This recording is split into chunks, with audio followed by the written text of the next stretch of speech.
focused on cloud and co-location, data center industry trends, and dynamic market. So good morning, everyone. It's Dan Scarborough here from Data Center Hawk.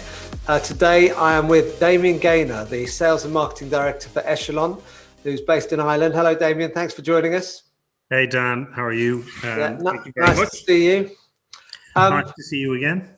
So I'm excited about this. So we're talking to Echelon today, who are a relatively new operator in the space. And I'm sure the people listening are going to be intrigued to find out what you guys are up to. So maybe to start off with, if you could just introduce yourself and Echelon, that'd be great.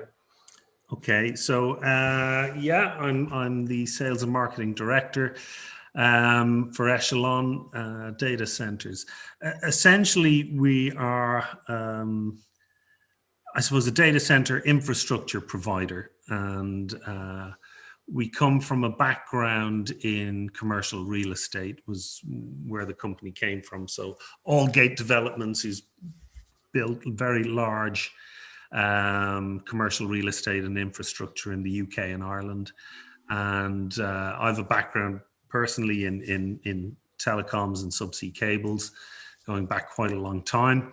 And we moved into the data center space, basically looking at the market and seeing that there was a space there for someone to come in at the kind of wholesale level. There are plenty of really good companies there already, looking after kind of co-location, lots of the bigger firms who I won't mention, but there was space to go in providing service to hyperscalers and the next wave of companies coming through, moving into that kind of bracket, providing kind of wholesale space and wholesale lease space. And so how long have you been up? How long have you been at it for? Just to put some time. So I think the company was basically incorporated in 2017.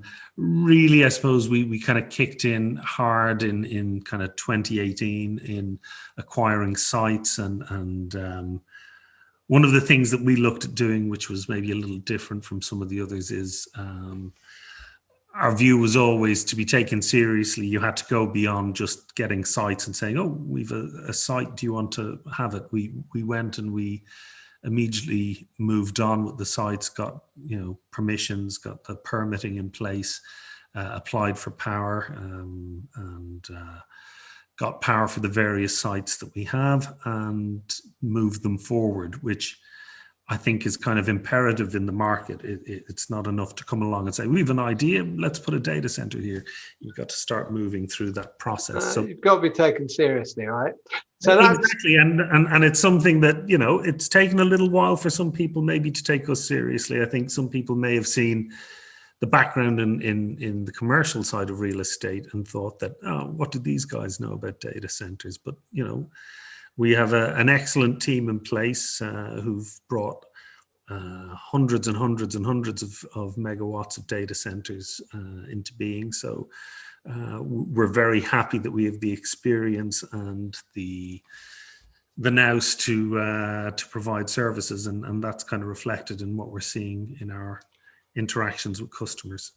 So that brings me on to my next kind of question. And one of the things that I am quite excited about with you guys is and I probably won't coin it this, I'm sure it won't be coined this way, but the Echelon model, right? The Echelon model is slightly different to some of the other models that are out there in terms of your relationship with power generation. So maybe you could just talk about that vision for the business. That'd be quite interesting, I think. Look, one of the things that we looked at relatively early on when we were doing our market analysis was, okay, where do we fit? Where can we bring value? And in terms of bringing value, we felt that the dataverse, if we want to call it that, was growing at a very fast pace, and that the requirement in the market was only going to grow for greater scale. And with greater scale came, I suppose, various pressure points that you have to be able to cover off. So you need access to space, plenty of land. You need access to greater amounts of power. And you have to have a responsibility as a company to try and do this renewably or sustainably. So when we started looking at the various sites, we've looked at scale. And one of the first ones that when I talked about it to certain people first, they kind of, they weren't necessarily so sure about where we were going. Our view was that the real scale in the market is going to happen outside of the urban areas. And I think that's reflected in what you see in the FLAP-D markets. Basically, having your demand for power not right beside, well, you have to have your demand for power closer to generation. So that generally happens outside of the city centres. And yet all of demand at the moment is based around the centre of the metropolitan areas in London and Slough and Frankfurt, in Paris, in Dublin.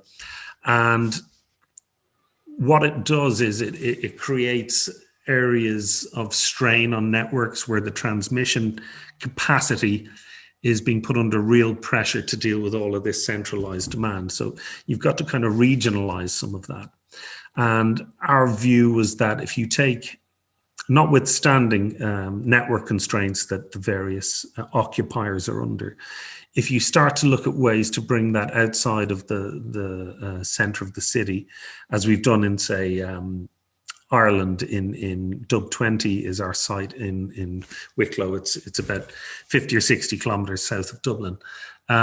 We've co-located that very close to the Arklow Wind Bank, which is SSE Renewables are building one of the largest wind farms, offshore wind farms in Ireland. And you're looking at, when it's complete, about 850 megawatts coming in from that.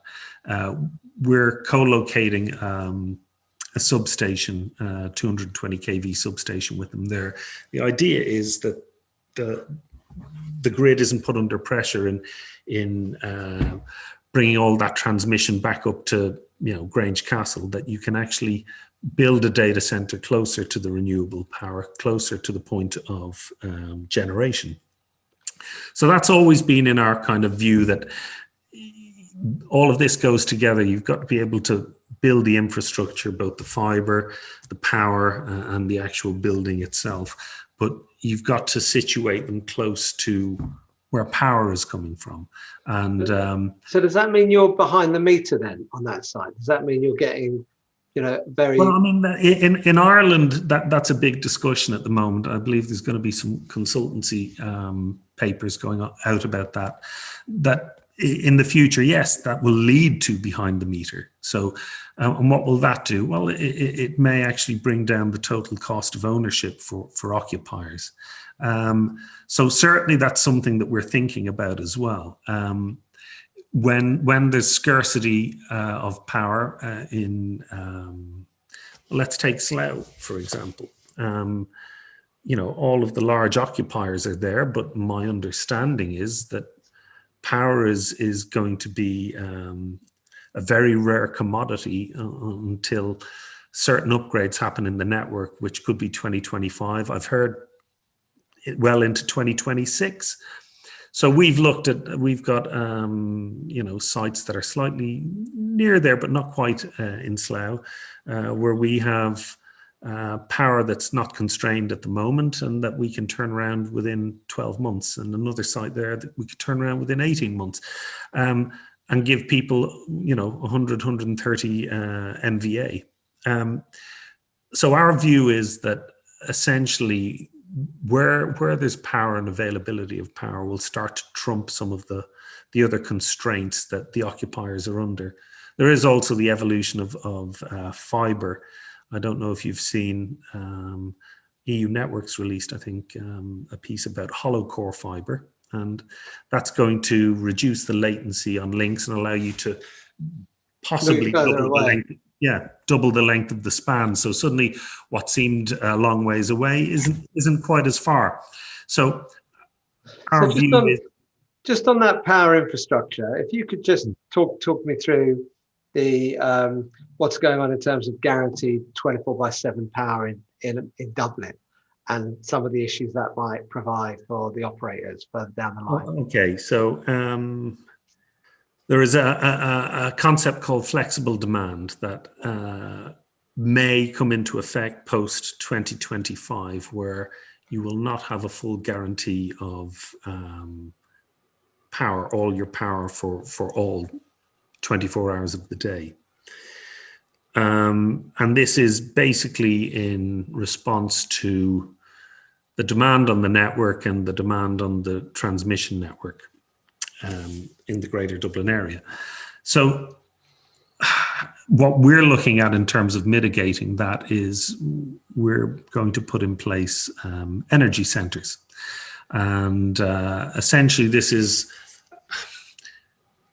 as we kind of evolve in the market, we've seen that there is a requirement to become part of the solution to these issues that our industry faces. So what that means for us as kind of an infrastructure provider is that we're looking to become part of that chain, where we will also look at power and see what we can do to create power to allow the data centers to run properly without any flexible demand. So we will mitigate by creating our own power on site, and it's something that we're looking to do pretty much everywhere we go. Also, what it does is it's actually it's part of the initiative, certainly in Ireland, towards helping the whole network become greener, because there is a plan to have 70% renewable energy by 2030.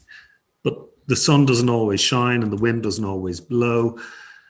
So you need to have other forms of power generation to support the green energy there. So as part of that plan, the transmission provider is quite in favour of people maybe putting in peaking plants and energy centres, such as we're looking at, that can prop up the grid when required. So that's something that we're looking at as part of the requirement for us as a provider in the industry.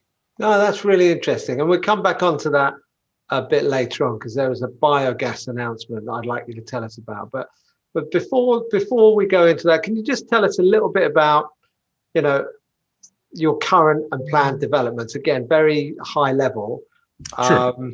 And some of the challenges that you've come across as a newcomer to break into the market. Okay, so at the moment we have sites that are going live in London. LCY 10 is in the Docklands. That's built, power is there, and we're doing fit out for customers at the moment. We have Dub 10, which is going to be ready for service in and around the end of this year. The substation is being built at the moment. All is going very well. We've a second site in Dublin called Dub 40, which is around Grange Castle. Same thing. We hope to have that in service. Probably you're looking at the end of 2021 into 2022. So it's about 6 months behind the first Dublin one at the moment, but we can probably accelerate that. We have Dub 20, which is the large site down in Arklow, that's south of Dublin. Dub 20 and Dub 30, we have a couple of sites down there, and they're outside of the constrained areas in the Dublin grid. So there's very large scale available down there. We believe that those sites can do 200 plus megawatts. We also have LCY 20 in London, which we're just starting on now. That has power in place and literally just needs to be turned on, and we can build out the data center within about 12 months there. So we think it's the quickest to market in London. That's basically just along that kind of M25 corridor. And we're looking at further sites throughout Europe. There are a number of opportunities that we're looking at. Frankfurt is one. We've looked at a number of sites there and have happened upon another one that we think we can do very large scale, just slightly outside of Frankfurt, but we can do large scale there, and outside of the kind of urban power constraint, where we can get maybe 150, 200 megawatts in time to that site. Yeah, so I mean, I think you're certainly not starting off small, are you? I suppose would be the. Well, I mean, again, that comes back to there are different tiers in the market, and there are different consumption patterns, and we're aimed at a certain part of the market, which is more the wholesale to the hyperscale end of the market, and there is colo and retail, which is a different part of the market, and we don't feel we're in competition there, because there are certain areas where we overlap. I'm sure we kind of are, but in general, we're not trying to replicate what anyone else is doing. And I think it's exciting to see you active in 3 of the flat markets, London, Dublin, and Frankfurt. I'm assuming you've got some pretty strong balance sheets behind you in order to be able to do that. Yeah, we've got some very strong funding partners. Davis and Kempner, Pioneer Point, and Starwood Global Capital. So yeah, we're well funded and have a track record, certainly in this. So far, everything we've done has been on time and on budget, and that carries forward from our time in commercial real estate, where we were on time and on budget. So can you share some of the differences that you've seen operating across these different locations in terms of like land price, power price, planning, customer interest? Do these things vary, or are you seeing them all around about the same across London, Dublin, and Frankfurt? It is interesting at the moment. If you mention data center, or if you were to mention data center when you're looking at land, unsurprisingly, the price comes right up.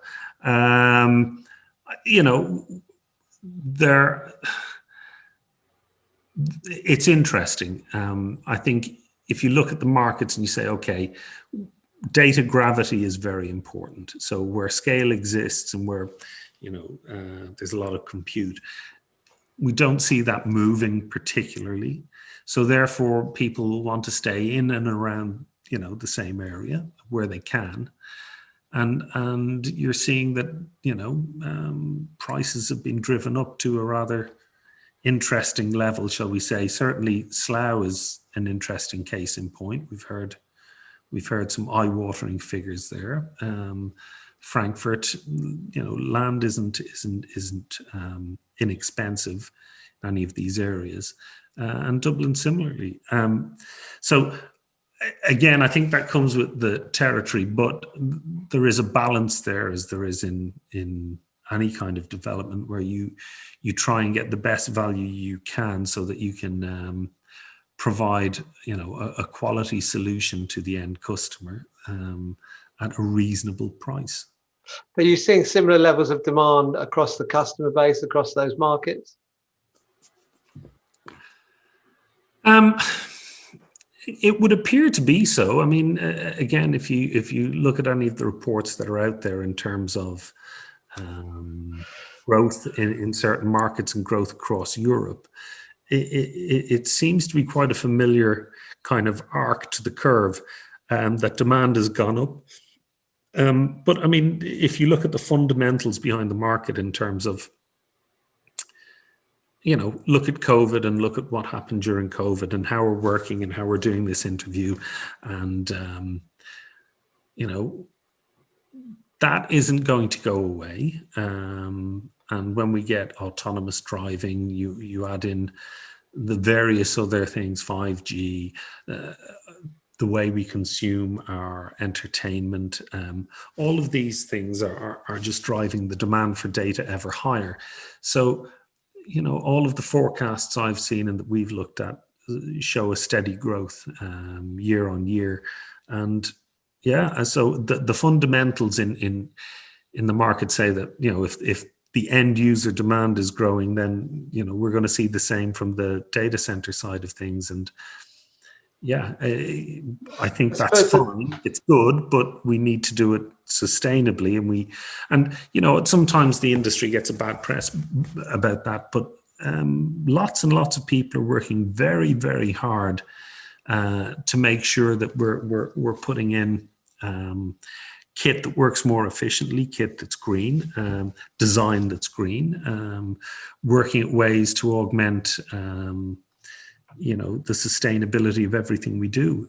So look, I think there's work to be done as we go forward, but I get the sense from the market that there's a commitment to do that. And certainly for Echelon, the environment and sustainability is very important for what we're doing going forward.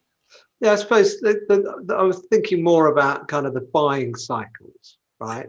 And whether the demand from the customers is in line with the consumption that's coming online, right? So if you think about the top cloud providers, are they procuring capacity on an annual basis? Or are they procuring capacity on a 3-year, on a 5-year basis?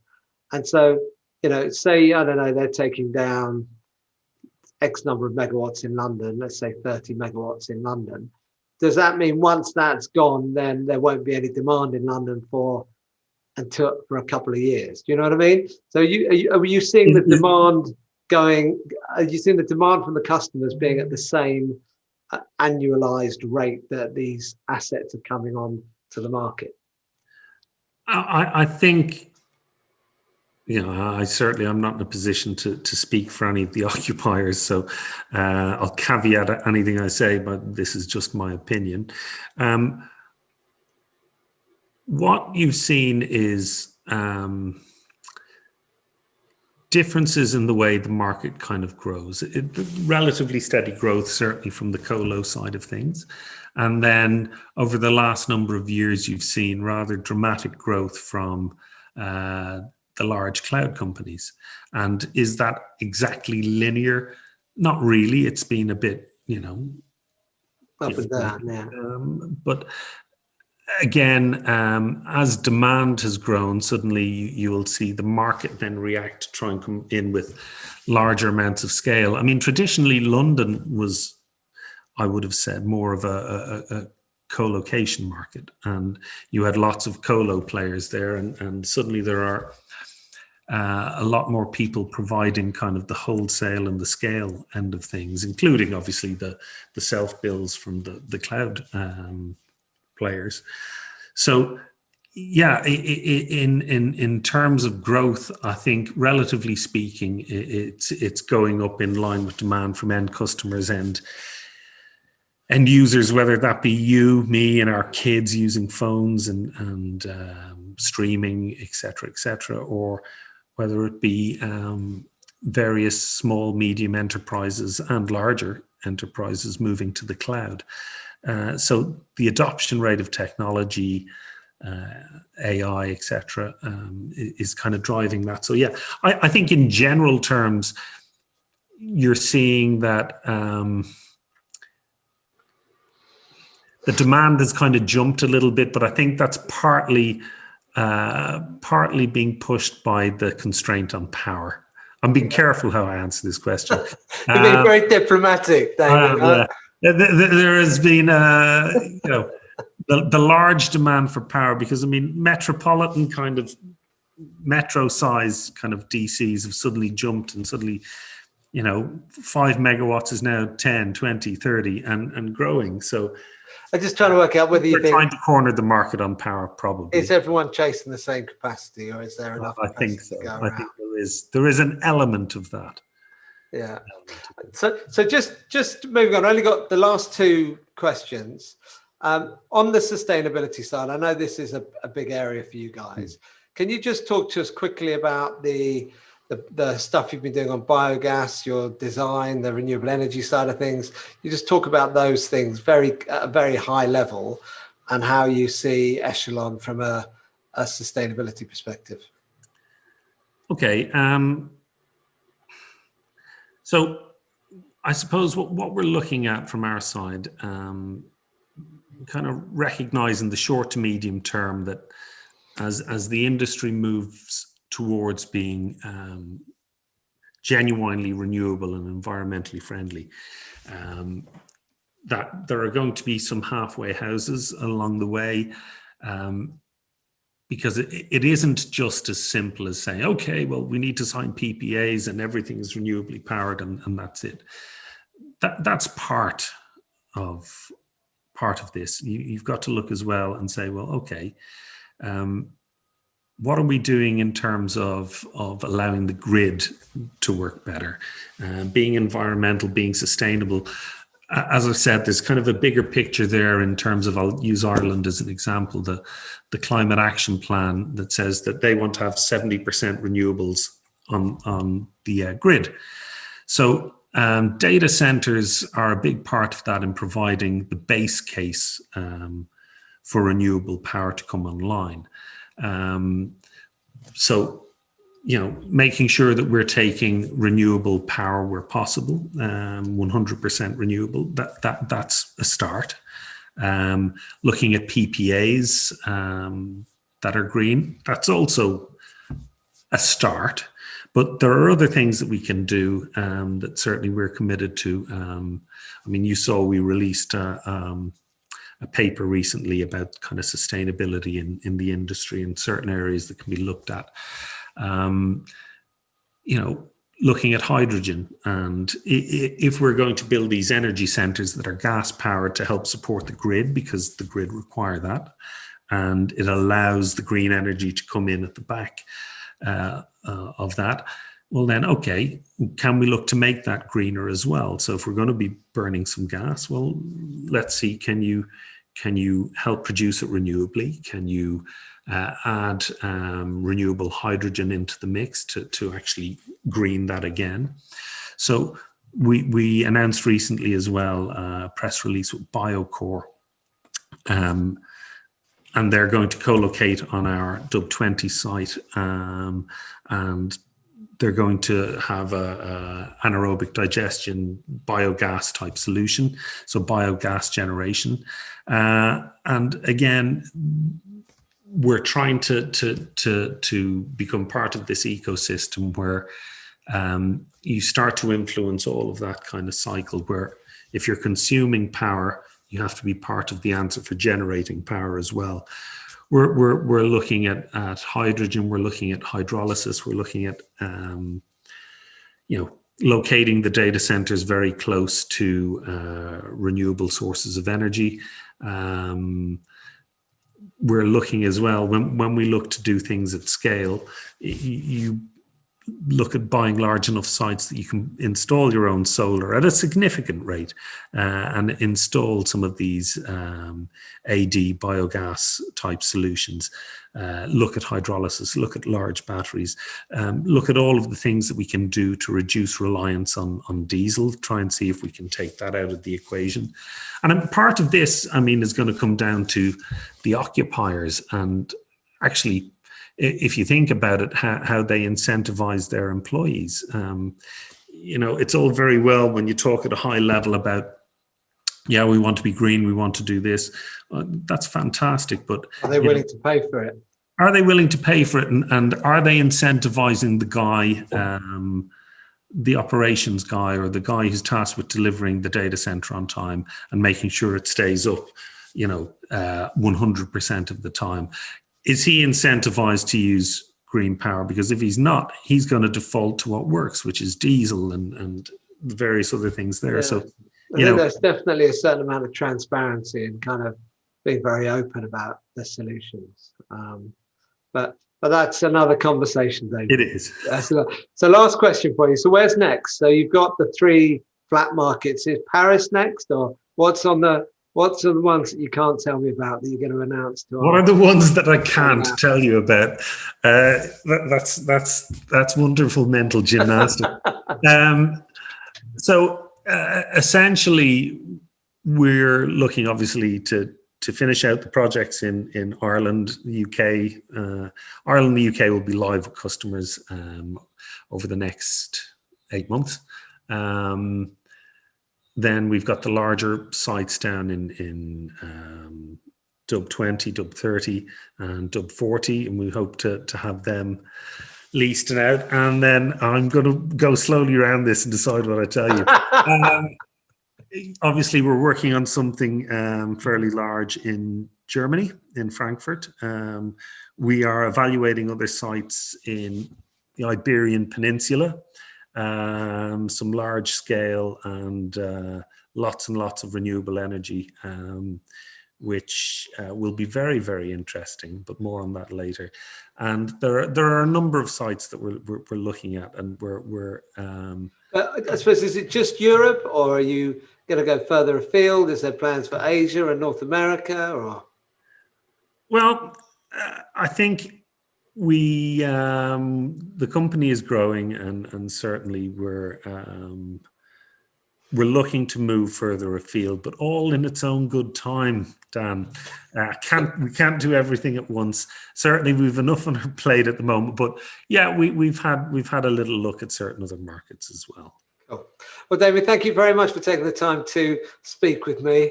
You've been very poised and measured in your responses, which I like.